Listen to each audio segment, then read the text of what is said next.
Thiruvalla spa ബലാത്സംഗ കേസിലെ 7ാം പ്രതി പിടിയിൽ. തിരുവല്ല സ്വദേശി ഷിൻഡോ പി സണ്ണിയാണ് പിടിയിലായത്. ഇതോടെ കേസിൽ മുഴുവൻ പ്രതികളും പോലീസ് പിടിയിലായി. CCTV ദൃശ്യങ്ങൾ പരിശോധിച്ചതിൽ നിന്നായിരുന്നു 7ാമത്തെ ആൾ കൂടി കുറ്റകൃത്യത്തിൽ പങ്കാളിയാണെന്ന് പോലീസ് തിരിച്ചറിഞ്ഞത്.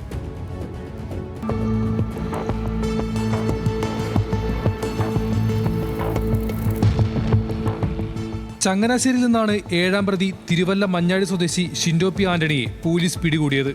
ഇതോടെ കേസിൽ മുഴുവൻ പ്രതികളും പിടിയിലായി. മരണസുബനെ കസ്റ്റഡിയിലെടുത്ത് ചോദ്യം ചെയ്തപ്പോൾ തന്നെ മറ്റൊരാൾ കൂടി കൂട്ടബലാത്സംഗത്തിൽ പങ്കാളിയാണെന്ന് പോലീസ് ഉറപ്പിച്ചിരുന്നു. തുടർന്ന് CCTVകൾ കൂടുതൽ വിശദമായി പരിശോധിച്ചതിൽ നിന്നുമാണ് പോലീസ് ഷിൻഡോയെ തിരിച്ചറിഞ്ഞത്.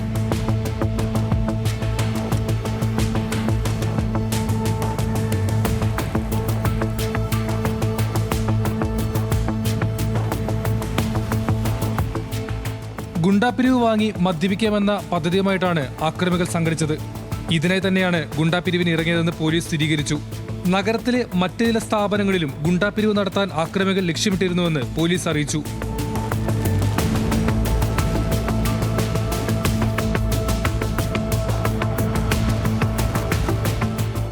അതിക്രമത്തിൽ കൂടുതൽ പേർ പങ്കാളികളായിരുന്നുവെന്ന് പരാതിക്കാരി നേരത്തെ തന്നെ പോലീസിന് മൊഴി നൽകിയിരുന്നു.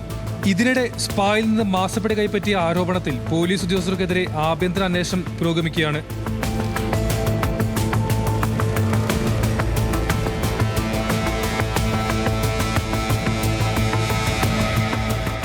ന്യൂസ് മലയാളം, പത്തനംതിട്ട.